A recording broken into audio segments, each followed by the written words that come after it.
आप सभी को प्रभु यीशु मसीह के मधुर और प्रिय नाम में जय मसीह की। परमेश्वर के वचन को हम निकाल लेंगे भजन संहिता की पुस्तक से। तो भजन 113 साम 113। हम सब लोग परमेश्वर के वचन को आदर सम्मान देने के लिए अपने स्थानों पर खड़े हो जाएंगे। 740 पेज नंबर पर है BSI की बाइबल में, हिंदी बाइबल में। परमेश्वर के वचन में इस प्रकार से लिखा हुआ है, यह की स्तुति करो हे यहोवा के दासो, स्तुति करो, यहोवा के नाम की स्तुति करो। यहोवा का नाम अब से लेकर सर्वदा तक धन्य कहा जाए। उदयाचल से लेकर अस्ताचल तक यहोवा का नाम स्तुति के योग्य है। यहोवा सारी जातियों के ऊपर महान है और उसकी महिमा आकाश से भी ऊंची है। हमारे परमेश्वर यहोवा के तुल्य कौन है? वह तो ऊंचे पर विराजमान है और आकाश और पृथ्वी पर भी दृष्टि करने के लिए झुकता है। वह कंगाल को मिट्टी पर से और दरिद्र को घूरे पर से उठाकर ऊंचा करता है कि उसको प्रधानों के संग अर्थात अपनी प्रजा के प्रधानों के संग बैठाए। वह बांझ को घर में लड़कों की आनंद करने वाली माता बनाता है। यह की स्तुति करो। ये परमेश्वर का जीवित वचन है। परमेश्वर अपने वचन के पढ़े और सुनने पर आशीष प्रदान करे। आप अपने स्थानों पर बैठ सकते हैं।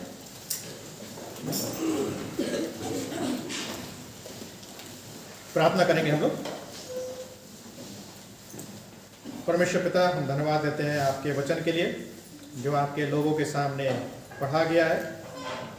जब आपका वचन पढ़ा जा चुका है, हम चाहते हैं कि आपका वचन हम समझ भी सके, ना सिर्फ हम समझे, लेकिन आपके आत्मा के द्वारा से हम आपके वचन को अपने जीवन में दिखा सके, उसको हम जी सके और हम दूसरों को भी इस वचन के बारे में बताने वाले हो सके, क्योंकि इस वचन में सामर्थ्य, क्योंकि इसी सामर्थ्य के द्वारा से आपने संसार की सृष्टि करी।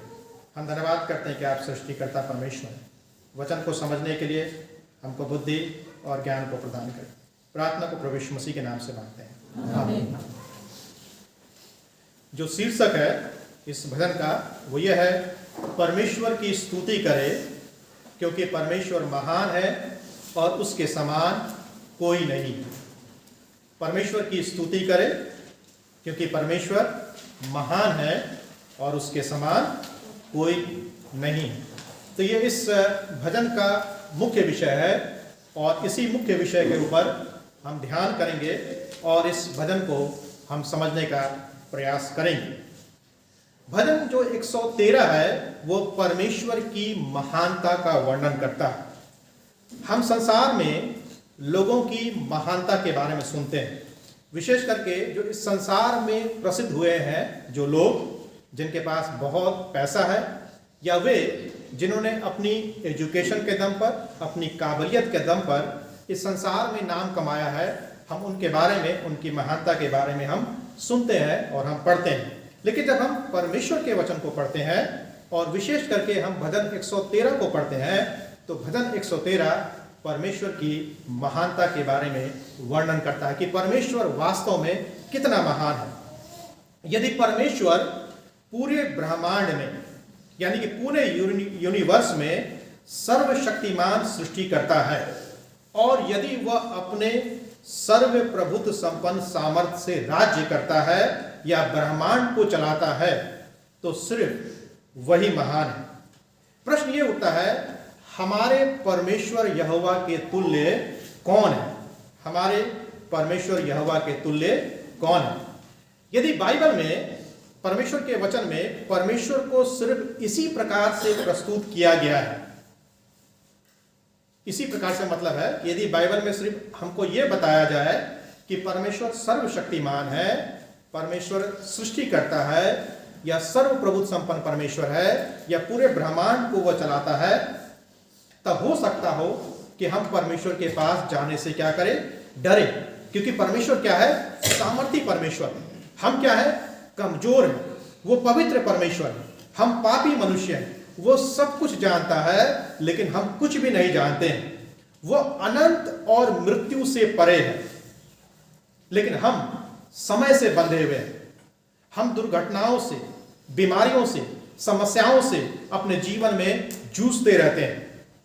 लेकिन हम भजन 113 का धन्यवाद कर सकते हैं कि यह भजन परमेश्वर की एक तस्वीर को हमारे सामने प्रस्तुत करता है कि परमेश्वर ना सिर्फ महान है, परमेश्वर ना सिर्फ सर्व सामर्थी है, परमेश्वर ना सिर्फ सर्वज्ञानी है, लेकिन परमेश्वर अनुग्रहकारी भी परमेश्वर है। अनुग्रह के ऊपर क्या कर रहा है? भजन का जोर दे रहा है 7 और 9 पद में। क्या बोलता है? वो कंगाल को मिट्टी पर से और दरिद्र को भूरे पर से उठाकर ऊंचा करता है। फिर बोलता है वो बांझ को, यानी जो बांझ महिला होती है, उसको घर में लड़कों की आनंद करने वाली माता बनाता है। उसके लिए कुछ भी महान नहीं है और ना ही कोई उसके सामने कोई बड़ा है, उसके लिए सब बराबर। हमें हमेशा परमेश्वर की स्तुति करनी चाहिए क्योंकि वह महान है, अनुग्रहकारी है। उनके लिए जो असहाय है और उसको क्या करते हैं? पुकारते हैं। इस भजन को हम विशेष करके 2 भागों में बांट सकते हैं।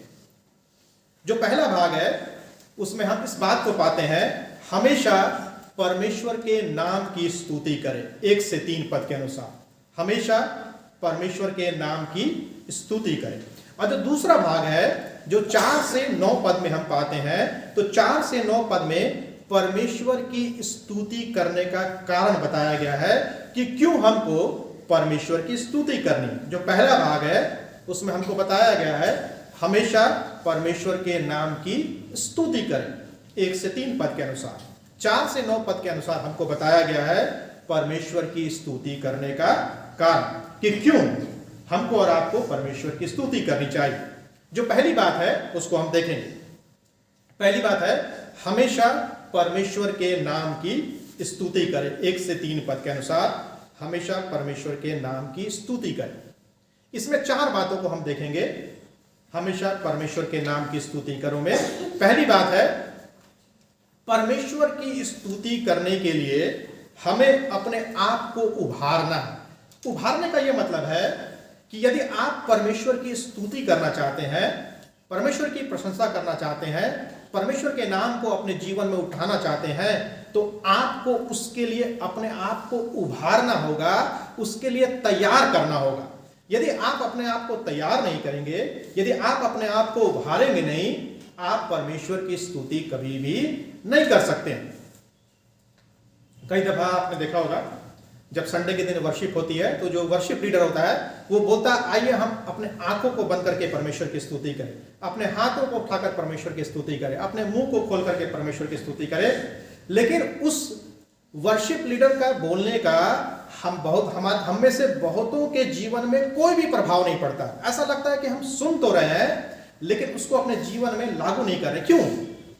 भले ही वर्शिप लीडर बोल रहा है लेकिन हम वैसा नहीं कर पा रहे हैं क्योंकि हमने अपने आप को परमेश्वर की स्तुति के लिए तैयार नहीं किया है, हमने अपने आप को उभारा नहीं।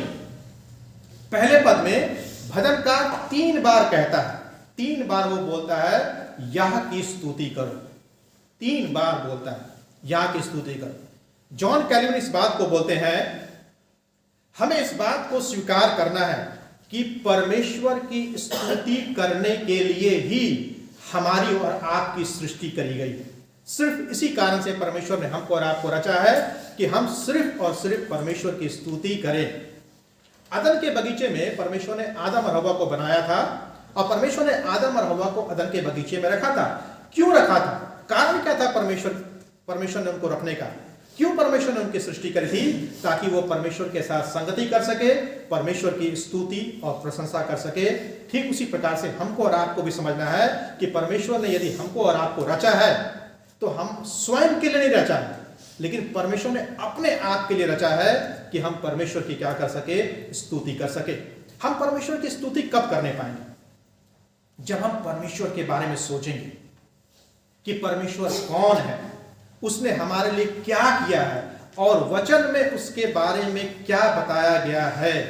जब तक हम सोचेंगे नहीं कि परमेश्वर कौन है, जब तक हम इस बात पर विचार नहीं करेंगे कि परमेश्वर ने हमारे लिए क्या किया है, जब तक हम उसके वचन को नहीं पढ़ेंगे कि वचन में परमेश्वर के बारे में क्या बताया गया है, तब तक हम अपने आप को उसकी स्तुति करने के लिए कभी भी उभार नहीं पाएंगे, कभी भी अपने आप को तैयार नहीं कर पाएंगे। जब हम उसके बारे में सोचेंगे कि वो कौन है और उसने हमारे लिए क्या किया है, तब हम उसकी स्तुति करने पाएंगे। ठीक उसी प्रकार से यदि हम नए नियम की बात करें, यदि हम यीशु मसीह की बात करें, हम यीशु मसीह से प्रेम तभी करने पाएंगे, यीशु मसीह से संगति हम तभी करने पाएंगे जब हम इस बात पर विचार करेंगे कि यीशु मसीह ने कलवरी के क्रूस के ऊपर हमारे और आपके लिए अपने प्राणों को दिया था। जब हम इस बात पर विचार करने पाएंगे कि यीशु मसीह हमारे और आपके लिए मनुष्य बनकर इस पृथ्वी पर आ गया, जब हम इस बात पर विचार करने पाएंगे कि जो मृत्यु हमको सहनी थी, जो दंड हमको सहना था, वो प्रभु यीशु मसीह ने अपने ऊपर ले लिया, तभी हम प्रभु यीशु मसीह के साथ संगति करने पाएंगे, प्रभु यीशु मसीह की आराधना करने पाएंगे, प्रभु यीशु मसीह के नाम को हम अपने जीवन में लेने पाएंगे। कई दफा यदि हम संसार की बात करें तो कई दफा वे लोग जो हमारे जीवन पर प्रभाव डालते हैं, जिनका हमारे जीवन पर काफ़ी व्यापक प्रभाव होता है, जो हमारी मदद करते हैं किसी न किसी प्रकार से, हम उनके बारे में नहीं सोचते, हम उनके बारे में विचार नहीं करते हैं कि उन्होंने हमको परमेश्वर का मार्ग दिखाया, हमारे जीवन में उन्होंने कार्य किए, परमेश्वर से प्रेम करने के लिए, परमेश्वर की ओर आगे बढ़ने के लिए हमें अग्रसर किया। इसी कारण से हम उनके प्रति धन्यवादी नहीं हो पाते हैं, उनके प्रति कृतज्ञ नहीं हो पाते हैं। तो जब हम मनुष्य के प्रति कृतज्ञ धन्यवादी नहीं हो पाते हैं तो परमेश्वर की तो बात ही छोड़ दीजिए। यदि आप, और कई दफा हम मनुष्य के प्रति ज़्यादा कृतज्ञ होते हैं, मनुष्य के प्रति हम ज़्यादा धन्यवादी होते हैं, हम मनुष्य के बारे में ज़्यादा सोचते हैं। यदि कोई व्यक्ति आपको काफ़ी सारे पैसे दे दे या आपकी जो सबसे बड़ी आवश्यकता है उस आवश्यकता को आपके जीवन में पूरा कर दे, आप उस व्यक्ति के बारे में दिन रात सोचेंगे, आप उस व्यक्ति का नाम लेंगे, उस व्यक्ति के बारे में बोलेंगे, उस व्यक्ति के बारे में आप विचार करेंगे, लोगों को बताएंगे, उसकी बड़ाई करेंगे, उसकी प्रशंसा करेंगे। लेकिन परमेश्वर जो तो है, परमेश्वर तो मनुष्यों से भी बढ़कर है। उसने तो हमारे लिए वो कर दिया जो हमारे माता पिता नहीं कर सकते थे या हमारे सगे संबंधियों में से कोई भी कर सकता था। परमेश्वर महान परमेश्वर है, उसने हमारे और आपके लिए अपने प्राणों को दिया है। हमको सोचना है कि परमेश्वर कौन है, हमको विचारना है कि उसने हमारे लिए क्या किया है, तभी हम परमेश्वर की स्तुति और प्रशंसा करने पाएंगे। नहीं तो यदि आप रविवार के दिन आ रहे हैं, चाहे वर्शिप लीडर बोल ले या पास्टर बोल ले या कोई बोल ले, यदि आपने परमेश्वर के बारे में नहीं सोचा है, आप परमेश्वर से प्रेम नहीं करते हैं, आप परमेश्वर की स्तुति और प्रशंसा कभी नहीं करने पाएंगे। दूसरी बात, परमेश्वर की स्तुति सिर्फ वही कर सकते हैं जो उसके सेवक हैं। परमेश्वर की स्तुति सिर्फ वही कर सकते हैं जो उसके सेवक हैं। पहले पद में लिखा हुआ है यहोवा के दासों। इसका क्या मतलब है? इसका यह मतलब है कि भजनकार उस पूरे राष्ट्र को जिसे परमेश्वर अपना सेवक होने के लिए चुनता है और एक व्यक्ति को जो अपने जीवन में छुटकारे का अनुभव करता है, उसको संबोधित किया गया। यानी कि संपूर्ण इज़राइल राष्ट्र को भजनकार संबोधित कर रहा है, हे यहोवा के दासों कर। और यहोवा के दासों का यह भी मतलब है कि जो व्यक्ति परमेश्वर पर विश्वास करता है, जिसने अपने जीवन में प्रभु यीशु मसीह के छुटकारे को अपने जीवन में अनुभव किया है, उसको संबोधित किया गया। यानी कि आपको भी यहां पर संबोधित किया गया है और संपूर्ण इज़राइल राष्ट्र को भी संबोधित किया गया है। साथ ही साथ कभी कभी जो मिलाप वाले तंबू में जो सेवक सेवा करते थे, उनको भी संबोधित किया गया है। लेकिन विशेष रूप से एक इजरायली व्यक्ति को संबोधित किया गया है और विशेष करके उन लोगों को संबोधित किया गया है जिन्होंने प्रभु यीशु मसीह को अपना उद्धारकर्ता और मुक्तिदाता करके अपने जीवन में क्या किया है, ग्रहण किया। तो यदि आप अपने आप को परमेश्वर का सेवक बोलते हैं, प्रभु यीशु मसीह का भक्त बोलते हैं, प्रभु यीशु मसीह का अनुयायी बोलते हैं और प्रतिदिन आप उसकी सेवा करते हैं, तो आपका एक काम है कि आप हर दिन उसके नाम की स्तुति करें। एक गाने को भी हम लोग गाते हैं, भसता क्यों नहीं रे मन मूरख, यीशु नाम सच्चा नाम, पार करेगा जीवन नैया। बड़ा अच्छा भजन है, भसता क्यों नहीं रे मन मूरख, यीशु नाम। तो हमको परमेश्वर की स्तुति करने के लिए अपने आप को उभारना है। परमेश्वर की स्तुति सिर्फ वही कर सकते हैं जो उसके सेवक हैं। यदि आप बोल रहे हैं कि मैं उसका सेवक हूं, उसकी सेविका हूं, लेकिन यदि आप परमेश्वर की स्तुति नहीं कर रहे हैं, तो इसका मतलब है कि आपके ऊपर एक क्वेश्चन मार्क है, आपके ऊपर एक प्रश्न है। तीसरी बात, हमारी स्तुति का विषय स्वयं परमेश्वर है, जैसा कि उसने अपने वचन में प्रकट किया है। हमारी स्तुति का विषय स्वयं परमेश्वर है, जैसा कि उसने अपने वचन में प्रकट किया हुआ है। 1 से 3 पद में 1 से 3 पद में परमेश्वर का नाम 3 बार दोहराया गया है। 3 बार परमेश्वर के नाम को 1 से 3 पद में लिया गया है, जो इस बात को बताता है कि सृष्टि और छुटकारे के कार्य में परमेश्वर ने हमारे लिए क्या किया है। सृष्टि और छुटकारे के काम, यानी कि वो छुटकारा जो पापों से छुटकारा था, उस कार्य में परमेश्वर ने हमारे और आपके लिए क्या किया है। पहले 3 पदों में 5 बार यहोवा का नाम आया है। पहले 3 पदों में 5 बार यहोवा का नाम आया है, और इस भजन में 8 बार परमेश्वर का नाम आया, यहोवा का नाम आया। परमेश्वर ने अपने वचन में अलग अलग तरीके से अपने आप को क्या किया है, प्रकट किया है। जब हम परमेश्वर के वचन को पढ़ते हैं, जब हम बाइबल को पढ़ते हैं, तो हम इस बात को पाते हैं कि कैसे परमेश्वर ने अपने आप को प्रकट किया है। परमेश्वर अपने आप को इस रूप में प्रकट किया कि परमेश्वर क्या है, अनंत है। यानी परमेश्वर का ना तो कोई अंत है और ना तो परमेश्वर की कोई शुरुआत है। परमेश्वर अपरिवर्तनीय है, यानी कि परमेश्वर कभी भी बदलता नहीं है। परमेश्वर आत्मनिर्भर है। परमेश्वर किसी के ऊपर डिपेंड नहीं है। परमेश्वर स्वयंभू है। स्वयंभू का मतलब है कि परमेश्वर के अंदर से जीवन और प्राण कभी भी समाप्त नहीं हो सकता है, क्योंकि परमेश्वर जीवन का देने वाला परमेश्वर है। हमारे अंदर से जीवन और प्राण समाप्त हो सकता है, लेकिन परमेश्वर के अंदर से जीवन और प्राण कभी भी समाप्त नहीं हो सकता। यदि हम और आप परमेश्वर के जितने भी गुण हैं, यदि हम उन सारे गुणों में से सिर्फ एक गुण के ऊपर विचार करें, तो यह अच्छी बात नहीं है। तो इसका मतलब यदि हम सिर्फ यह विचार करते हैं कि परमेश्वर सर्वसामर्थी है, या हम सिर्फ यह सोचते हैं कि परमेश्वर प्रेमी है, या कोई व्यक्ति यह सोचता है कि परमेश्वर अनुग्रहकारी है, तो इसका यह मतलब है कि वह परमेश्वर को पूरी तरह से नजरअंदाज कर रहा है। परमेश्वर के हर एक गुणों पर हमको और आपको क्या करना है, विचार करने की आवश्यकता। यदि हम सिर्फ परमेश्वर के प्रेम को लेकर के उसकी स्तुति करें और उसके न्याय को लेकर के उसकी स्तुति ना करें, तो इसका मतलब है कि हम परमेश्वर के नाम की स्तुति नहीं कर रहे हैं। हम सिर्फ सोचते हैं परमेश्वर के, सिर्फ उन बातों के बारे में सोचते हैं जिससे हमको अच्छा लगता है। हम सोचते हैं कि परमेश्वर प्रेमी है, परमेश्वर भला है, परमेश्वर अनुग्रहकारी है, परमेश्वर दयालु है, लेकिन हम ये नहीं सोचते हैं कि परमेश्वर न्यायी परमेश्वर भी है, दंड देने वाला परमेश्वर भी है, पाप से घृणा रखने वाला भी परमेश्वर भी है।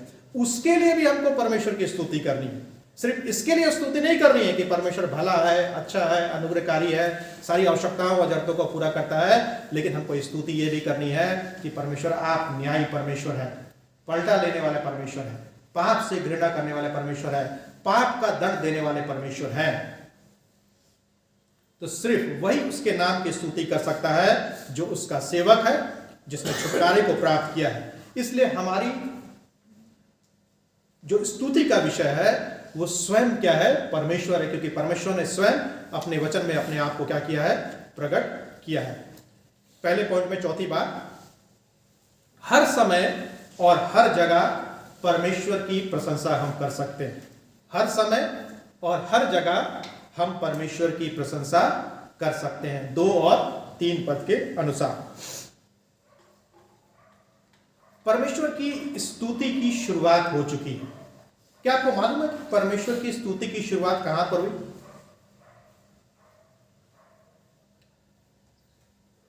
कई दफा हम जब प्रश्न पूछते हैं तो कई दफा हम में से लोगों को मालूम नहीं होता है। हो सकता है कि उसके बहुत सारे कारण हो सकते हैं, हम किसी की वो नहीं कर रहे हैं कि आपको नहीं मालूम है, लेकिन परमेश्वर की स्तुति की शुरुआत हो चुकी है। स्वर्ग से परमेश्वर की स्तुति की क्या हुई, शुरुआत हुई,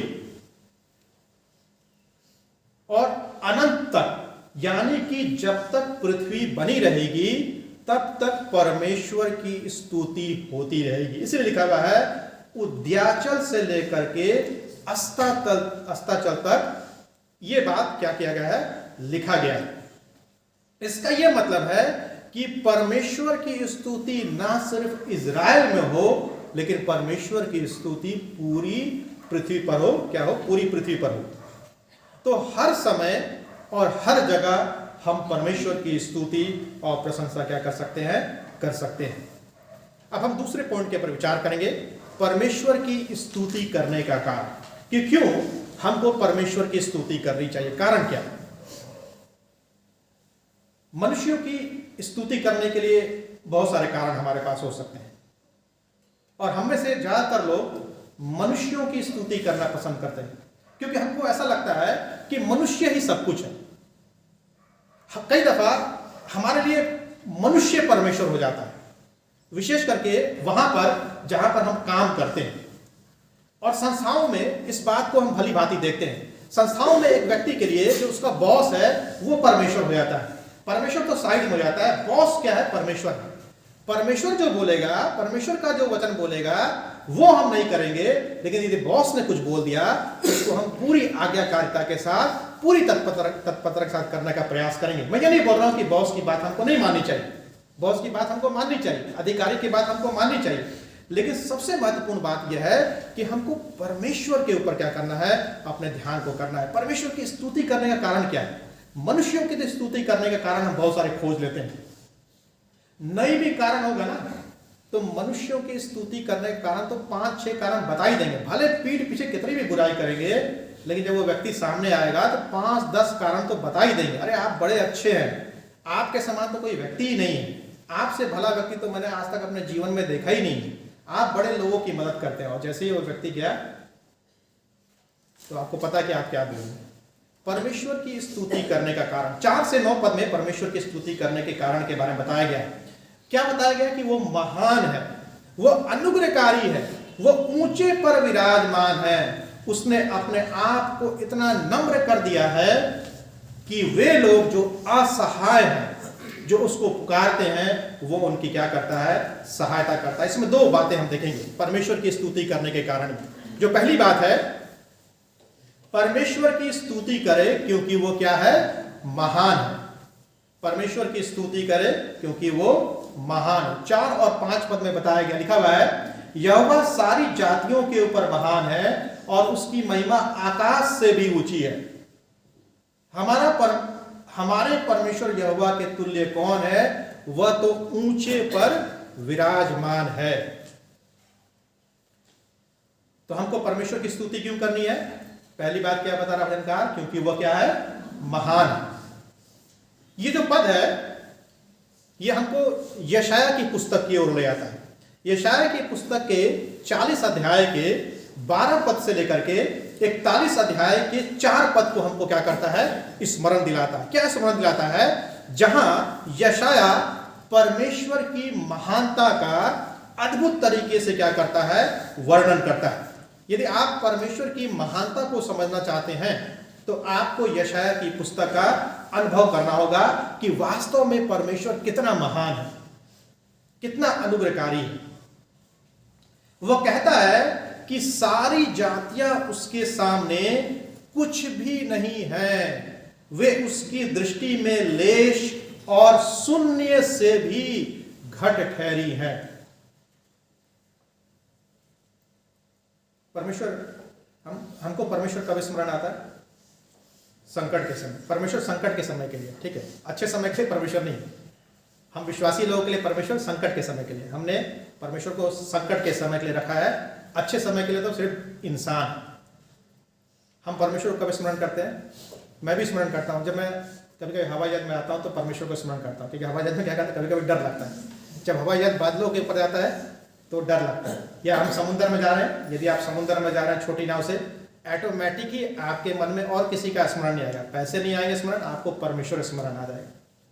तब आपको पता चलता है कि परमेश्वर कितना महान है। भजनकार क्या कहता है कि यहोवा ना सिर्फ सारी जातियों के ऊपर महान है, बल्कि उसकी महिमा आकाश से भी ऊंची है। लिखा हुआ है आकाश से भी ऊंची है। क्या बोल रहा है कि परमेश्वर ना सिर्फ सारी जातियों के ऊपर महान है, बल्कि उसकी महिमा आकाश से भी ऊंची है। सूर्य की रोशनी को पृथ्वी पर आने में कितना समय लगता है आपको बताओ? 8 मिनट कुछ सेकंड लगते हैं। तो यदि आप प्रकाश की गति से, यानी जिस गति से सूर्य की रोशनी आती है, यदि आप प्रकाश की गति से, स्पीड ऑफ लाइट से यदि आप यात्रा करेंगे तो आप 8 मिनट पर सूर्य में पहुंच जाएंगे। प्रकाश की गति से यदि यात्रा करेंगे तो आकाश गंगा, जिसको गैलेक्सी बोलते हैं, यदि आपको गैलेक्सी में पहुंचना है, आकाश गंगा में पहुंचना है, उसके केंद्र में पहुंचना है, तो मालूम है आपको कितने साल लगेंगे? 33,000 साल लगेंगे। 33,000 साल। यदि आप सूर्य की जो रोशनी है उसके स्पीड से भी आप यात्रा करेंगे तो आपको आकाश गंगा में, गैलेक्सी में पहुंचने के लिए 33,000 साल लग जाएंगे। सूर्य पर पहुंचने में आपको 8 मिनट लगेंगे। यदि आप 20 आकाश गंगा का एक समूह होता है जिसको स्थानीय समूह के नाम से जाना जाता है, लोकल ग्रुप के नाम से जाना जाता है, यदि आप लोकल ग्रुप की यात्रा करना चाहते हैं जो 20 आकाश गंगा से मिलकर के बना हुआ है, उस पर आपको पहुंचने में 2 मिलियन ईयर यानी कि लगभग 20 लाख साल लग जाएंगे। 20 लाख साल में आप पहुंचेंगे। यदि आपको पूरे ब्रह्मांड को पार करना है प्रकाश की गति से, तो पूरे ब्रह्मांड को प्रकाश की गति से पार करने में 1 अरब साल लगेंगे। 20 बिलियन ईयर लगेंगे, 1 अरब साल। लेकिन परमेश्वर की महिमा इन सब से भी बढ़कर है, कहीं ज्यादा महान है। आप सोचे किसने बनाया इन सब? परमेश्वर ने बनाया। सूर्य को, चंद्रमा को, तारागणों को। हम इसके बारे में सोचते हैं, आश्चर्यचकित हो जाते हैं, भौचक्के हो जाते हैं जब हम संसार की सृष्टि को देखते हैं। लेकिन जब हम परमेश्वर के बारे में सोचते हैं जो संसार का बनाने वाला है, उसकी महिमा इन सबसे भी ज्यादा क्या है? बड़ी और महान है। तो परमेश्वर की स्तुति करें क्योंकि वो क्या है? महान है। लेकिन यदि सिर्फ परमेश्वर महान है तो हो सकता हो कि हम उसके पास आने से डर जाएं। लेकिन भजनकार फिर भी बताता है कि हमको परमेश्वर की क्या करनी है? स्तुति और प्रशंसा करनी है। तो पहला कारण हमने देखा कि परमेश्वर की स्तुति करें क्योंकि वो क्या है? महान है। अंतिम बात, परमेश्वर की स्तुति करें क्योंकि वह अनुग्रहकारी है। परमेश्वर की स्तुति करें क्योंकि वह अनुग्रहकारी है। 5 पद के अनुसार यदि हम 6 से 9 पद को देखें तो वहां पर हमको बताया गया है हमारे परमेश्वर यहोवा के तुल्य कौन है? हमारे परमेश्वर यहोवा के तुल्य कौन है? वह उतने ऊंचे पर विराजमान है कि वहां कोई भी नहीं पहुंच सकता, लेकिन फिर भी वह नीचे दृष्टि करने के लिए क्या करता है? झुकता है। स्वर्ग से, आकाश से वह हम मनुष्यों पर दृष्टि करने के लिए क्या करता है? झुकता है। 7 और 8 पद में लिखा हुआ है, वह कंगाल को मिट्टी पर से और दरिद्र को घूरे पर से उठाकर ऊंचा करता है कि उसको प्रधानों के संग, अर्थात अपनी प्रजा के प्रधानों के संग बैठाए। और 9 पद में लिखा हुआ, बांझ को घर में लड़कों की आनंद करने वाली माता बनाता है। जो 7 और 8 पद है, ये हन्ना का जो गीत है जो हम पहले सामुएल की पुस्तक में पाते हैं उससे मिलते जुलते हैं। वहां पर भी आप इन्हीं शब्दों को पाएंगे। हन्ना क्या थी? बांझ थी। लेकिन हन्ना ने किसको पुकारा? परमेश्वर को पुकारा एक पुत्र के लिए। और परमेश्वर ने किसको दिया उसके जीवन में? शमूएल को दिया उसके जीवन में, जो बाद में इजराइल का सबसे महान भविष्यद्वक्ता बना। हन्ना ने कहा पहला सामुएल 2 अध्याय के 8 पद में कि वह कंगाल को धूली में से उठाता है और दरिद्र को घूरे पर से निकाल खड़ा करता है ताकि उनको अधिपतियों के संग बैठाए और महिमा युक्त सिंहासन के क्या बनाए? अधिकारी बनाए। ये पद हन्ना के तरफ जरूर इशारा करते हैं, लेकिन साथ ही साथ ये जो पद है 7, 8 और 9 पद, ये बाइबल में अन्य लोगों की तरफ भी इशारा करते हैं।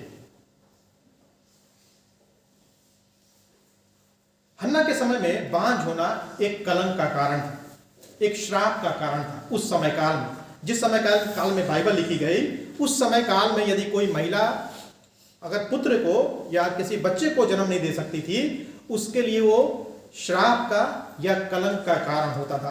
अच्छी बात नहीं होती थी। जब परमेश्वर ने इब्राहिम को बुलाया, इब्राहिम से परमेश्वर ने क्या प्रतिज्ञा की कि तुझसे मैं क्या बनाऊंगा, एक महान राष्ट्र बनाऊंगा, तू जातियों का मूल पिता होगा। परमेश्वर ने अब्राहम को वंशज देने की तो प्रतिज्ञा कर दी, राष्ट्रों को आशीष देने की प्रतिज्ञा कर दी, लेकिन परमेश्वर ने अब्राहम को पत्नी के कौन सी पत्नी दिया है? बांझ पत्नी दिया।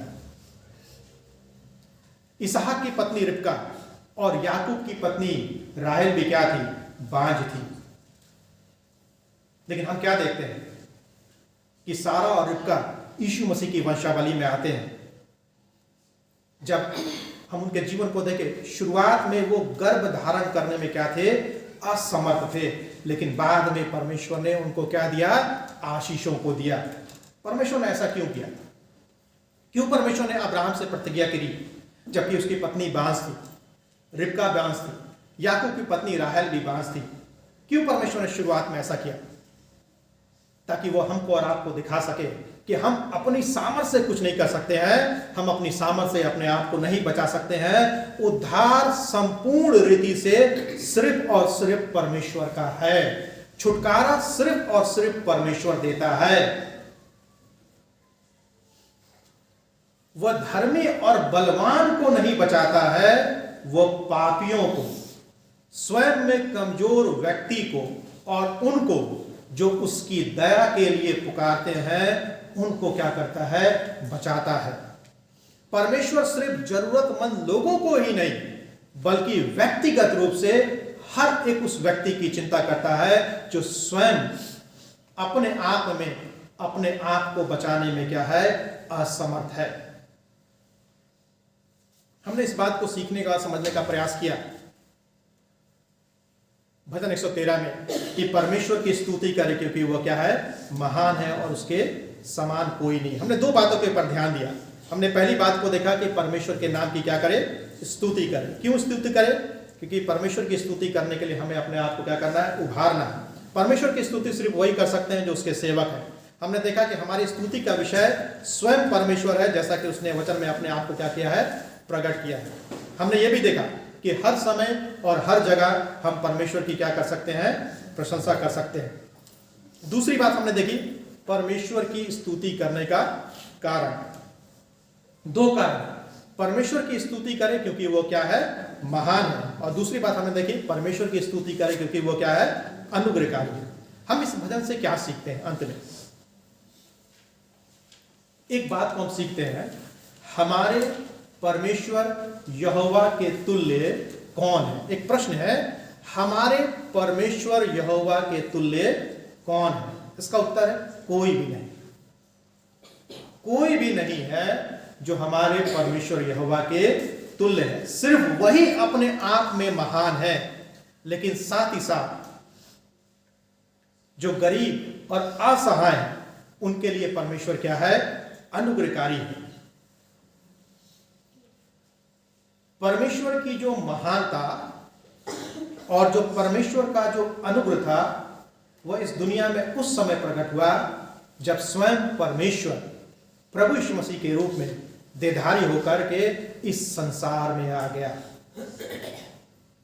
उस समय हम परमेश्वर की महानता को देखते हैं और परमेश्वर के अनुग्रह को देखते हैं। यदि हम पूरी बाइबल में परमेश्वर की महानता का वर्णन करें तो सबसे महान क्षण उस समय हुआ जब परमेश्वर स्वयं हम मनुष्यों के बीच में इस पापमय संसार में एक दास का स्वरूप धारण करके इस पृथ्वी पर आ गया, क्रूस की मृत्यु को सहने के लिए, आज्ञाकारी जीवन को जीने के लिए, ताकि वह हमारे और आपके पापों का दाम क्या कर सके? चुका सके। सोचिए कितना महान परमेश्वर, स्वर्ग में विराजमान परमेश्वर हमको बचाने के लिए, हमको परमेश्वर के पास ले जाने के लिए। देखिए, हम परमेश्वर से दूर थे, परमेश्वर हमसे दूर नहीं था, हमको परमेश्वर के पास आना था, लेकिन हम परमेश्वर के पास नहीं गए, लेकिन परमेश्वर हमारे पास आ गया। कितनी बड़ी बात, कितना महान परमेश्वर। हमको परमेश्वर के पास जाना था, हमको परमेश्वर से पापों की क्षमा को मांगना था, हमको परमेश्वर से मिलना था, लेकिन हम परमेश्वर के पास नहीं गए, उल्टे परमेश्वर हमारे पास आ गया। गलती हमने किया था, अपराध हमने किया था, पापों का दंड हमको और आपको चुकाना था, हमको परमेश्वर के पास जाना था, लेकिन हमने इन सब बातों की परवाह नहीं किया। लेकिन परमेश्वर जो महान परमेश्वर था, जो अनुग्रहकारी परमेश्वर है, वो हमारे पास आ गया हमको और आपको बचाने के लिए। क्या इससे बड़ी महान बात कोई हो सकती है कि स्वर्ग के परमेश्वर ने स्वर्ग की महिमा को छोड़ दिया, मनुष्य का रूप धारण कर लिया, हमारे पास आ गया, हमारे साथ निवास किया, ताकि हमको और आपको क्या कर सके, बचा सके। क्या ऐसा महान परमेश्वर के बारे में कभी हमने सुना है, कभी हमने देखा है, कभी हमने विचार किया है? कितना महान परमेश्वर है। फिलिपियों 2 अध्याय के 5 से 11 पद में लिखा हुआ है, हमको उसको पुकारना है जो हमको और आपको हमारे पापों से क्या कर सके, बचा सके। अपने आत्मिक बांझपन के लिए परमेश्वर को हमको पुकारना है। हम आत्मिक रूप से बांझ हैं। यदि आप परमेश्वर की स्तुति नहीं कर पा रहे हैं, यदि आप परमेश्वर की प्रशंसा नहीं कर पा रहे हैं, यदि आप परमेश्वर में आनंदित नहीं है, यदि आप परमेश्वर की सेवा नहीं कर पा रहे हैं, इसका मतलब है कि आप आत्मिक रूप से बांझ हैं। यदि आप चाहते हैं कि आप आत्मिक बांझपन से छुटकारे को प्राप्त करें, तो आपको परमेश्वर को पुकारना होगा, वो परमेश्वर को जो इतना महान परमेश्वर है, जो हमारे और आपके लिए मनुष्य बन गया। यदि हम उस परमेश्वर को पुकारेंगे, वो हमको उस आनंद से भर देगा जो हमारे जीवन से आत्मिक बांझपन को क्या कर देगा, दूर कर देगा।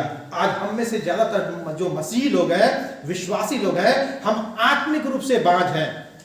हम उसकी स्तुति नहीं कर पाते हैं, हम उसकी प्रशंसा नहीं कर पाते हैं, हमारे पास परमेश्वर के लिए धन्यवाद के शब्द नहीं होते हैं, हम उसकी सेवा नहीं कर पाते हैं, उसके लिए समय को निकाल नहीं पाते हैं, उसके पास नहीं आते हैं, उसके साथ हम संगति नहीं करते, उसके वचन को नहीं पढ़ते। क्यों? क्योंकि हम आत्मिक रूप से बांझ हो चुके हैं, आत्मिक रूप से हम मर चुके हैं। उस आत्मिक बांझपन को, उस आत्मिक बीमारी को यदि हमको अपने जीवन से दूर करना है, तो उसके लिए हमको परमेश्वर को पुकारना होगा। यदि हम परमेश्वर को पुकारेंगे, परमेश्वर हमारे जीवन में आनंद को भर देगा। बाइबल में जितने लोगों ने परमेश्वर को पुकारा, परमेश्वर ने उन सबके जीवन में आनंद को भर दिया। जक्कई ने प्रभु यीशु मसीह को पुकारा। कहां से पुकारा? गुलर के पेड़ से पुकारा। परमेश्वर ने उसको वो आनंद दे दिया जो उसके पास पैसे से नहीं आ सकता था। जब अंत्य भिखारी ने प्रभु यीशु मसीह को पुकारा, प्रभु यीशु मसीह ने उसको वो आनंद दे दिया जो संसार नहीं दे सकता था। जब 38 वर्ष का रोगी, जो 38 वर्ष से खाट पर था, जब उसने परमेश्वर को पुकारा, परमेश्वर ने उसको वो आनंद दे दिया जो संसार नहीं दे सकता था।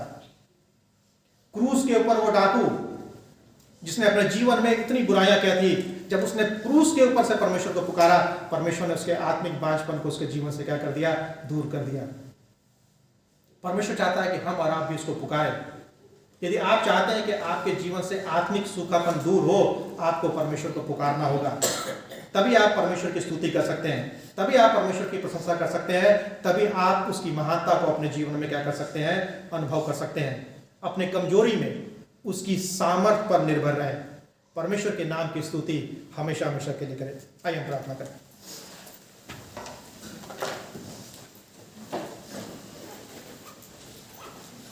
परमेश्वर पिता, हम धन्यवाद देते हैं आपका इस समय के लिए। हम धन्यवाद करते हैं कि आप महान परमेश्वर हैं। आपने हमें रचा है, आपने हमें बनाया है कि हम आपकी स्तुति करें, आपकी प्रशंसा करें। यदि प्रभु जी हम में से कोई ऐसा व्यक्ति है जो यहाँ पर आत्मिक रूप से प्रभु जी सूखा हुआ है, आत्मिक रूप से मुरझाया हुआ है, या प्रभु जी आत्मिक बांझपन उसके जीवन में है, तो प्रभु जी उन सब चीज़ों को हमारे जीवन से दूर करें प्रभु जी, ताकि हम आपको पुकार सकें, आपकी महानता को अपने जीवन में अनुभव कर सकें, और हम आपकी स्तुति और आपकी प्रशंसा कर सकें। हम इस बात पर विचार कर सकें कि आप महान परमेश्वर हैं। हमको सिर्फ और सिर्फ आपको पुकारना है, क्योंकि आप कंगाल को मिट्टी पर से और दरिद्र को भूरे पर से उठाकर खड़ा करते हैं। हम धन्यवाद करते हैं कि आपने हमारे जीवन में वो आनंद दिया है जो संसार नहीं दे सकता। होने दीजिए परमेश्वर पिता कि यह आनंद प्रभु यीशु मसीह के द्वितीय आगमन तक बना रहे, चाहे परिस्थितियाँ कैसे भी क्यों ना हो। यह आनंद हमारे जीवन से कम ना हो सके, बल्कि हमारे जीवन से आत्मिक बांझपन दूर हो सके, ताकि हम अपने जीवन में आनंदित और प्रसन्नचित हो सके। प्रार्थना को प्रभु यीशु मसीह के नाम से मांगते हैं। आमीन।